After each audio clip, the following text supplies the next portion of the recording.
লাইভটা আমার ভালোই কাটছিল বাংলাদেশের কাকুদের কমেডি ভিডিও দেখে। তারপর সোশ্যাল মিডিয়ায় ঘিরে এন্ট্রি নেয় রাজু দা। ব্যাস ব্যাস ব্যাস ব্যাস, ব্যাগ ভর্তি নির্লজ্জতা এবং আত্মসম্মানকে পুরোপুরি বিদায় দিয়ে আজকাল সবাই ফুড ব্লগার। নষ্ট খাবারের উপর যেমন মাছি ভনভন করে, ঠিক তেমনই কোনো দোকানদার যদি সস্তায় খাবার বেচতে শুরু করে তাহলে ওই পচা খাবারের উপর মাছিদের মতো এই ফুড ব্লগাররাও নাইন লাগিয়ে দেয়। সঠিক বলেছেন। শিয়ালদার ভাইরাল রাজুদার পকেট পরোটা এমন খেতে জানলে কখনোই কেন, কি এমন হয়ে গেল রাজুদার পরোটায়? এটা খাওয়ার পর আমার মনে হলো পরোটার টেস্ট খুবই নর্মালি ছিল।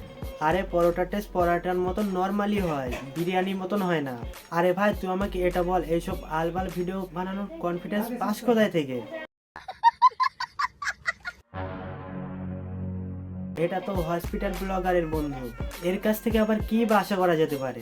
কার লোক, পাগল ছাগল লোক, কথা বলতে পারে না। ভাইরাল রাজুদার পকেট পরোটা এমন খেতে জানলে কখনোই আরে না না, রাজুদার পরোটা শুধু ব্লগিং পর্যন্তই থেমে থাকেনি, রাজুদার পরোটা পৌঁছে গেছে অন্য গ্রহের প্রাণীদের কাছে। 3টে পরোটা, আনলিমিটেড তরকারি, একটা সেদ্ধ ডিম, এক টুকরো পেঁয়াজ, একটা কাঁচা লঙ্কা।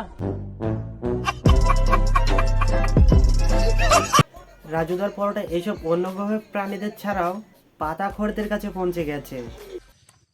আনলিমিটেড তরকারি, একটা সিদ্ধ ডিম, এক টুকরো পেঁয়াজ, একটা কাঁচা লঙ্কা, 30টা। যেভাবে সবাই রাজুদাকে নিয়ে মাতামাতি করছে, সরকার কোনোদিন রাজুদার কথা বাচ্চাদের পড়ার বইতে না ছাপিয়ে দেয়।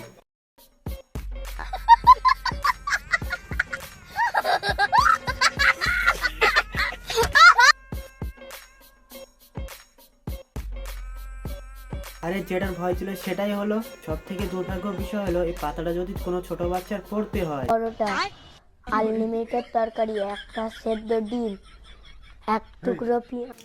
অ্যাকচুয়ালি ঠিকই আছে, নর্মালি এই রাজ্যে নেতাদের পা না চেটে তোমার ভবিষ্যৎ এই রাজ্যে অন্ধকার। এর থেকে পরোটা বেচার ট্রেনিং নেওয়াই ভালো, অন্তত কিছু করে তো খেতে পারবে। সঠিক বলেছেন। রাজুদার পরোটার তরকারি এত কেন ফেমাস? কি এমন দিয়ে তৈরি করে এই তরকারি? চলো রাজুদার কাছ থেকে জেনে নি।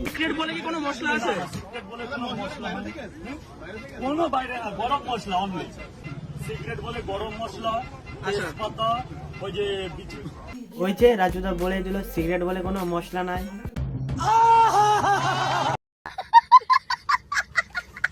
রাজুদার পরোটাকে পকেট পরোটা কেন বলে, চলো এটাও জেনে নি। পকেট পরোটা বলার একটাই উঠেছে, এটা পুরো সব পরোটা অনেক জায়গায় খেয়েছেন, অনেকেই বিক্রি করেছে, কিন্তু এইভাবে কেউ পারবে না। এই যে ভাঁজ করতে এই করতে এরকম একদম তোমার পকেট আছে, আমার পকেট নেই। দেখো এই ফুটবলারদের আনাগোনা করতে একদিন পরোটা খেতে চলে আসে। বলবো আমি তো টাকা আনিনি, দেখি কি।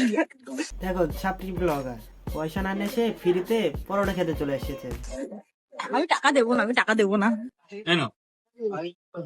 টাকা নেই কিন্তু আমাদের। টাকা লাগবে না, তুমি খাও না, তুমি খেলেই আমি শান্তি পাবো।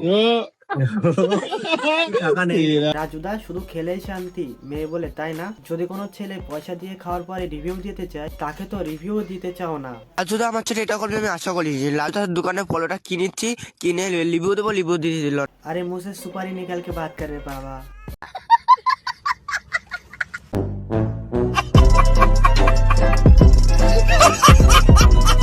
কিনেছি, কিনে লিভিউ দেবো, লিভিউ দিয়ে দিল না। ये তোমার কেমন বিচার রাজুদা? অবশ্যই হঠাৎ করে আমি আমার দোকানদারি করছি, ও গিয়ে নাচা শুরু করে, ও খুব অন্যায় করছে। রাজুদার সাথে এটা খুবই বড় অন্যায় হয়েছে, ঠিক তাই না? Joke separate guys. ওভারঅলি যদি দেখতে হয় রাজুদাই গুড। কোনো ভালো ব্যক্তি মনে আজ ইন্টারনেটে ভাইরাল হয়েছে, কোনো বড় দোকানদারের মতন ভাষণ দেয় না। একটা কাস্টমার বলে গেল কোন সেলিব্রিটি তোমার মতো এত ভাইরাল না। ও জিও, আমি এটাই বলছি, সবই মানুষের আশীর্বাদ। কোন সেলিব্রিটি আমার ওভারঅলি যদি দেখতে হয় রাজুদাই গুড ম্যান। তো আজকের ভিডিওটা এই পর্যন্ত ছিল। চ্যানেল নতুন হলে সাবস্ক্রাইব করুন। আসসালামু আলাইকুম।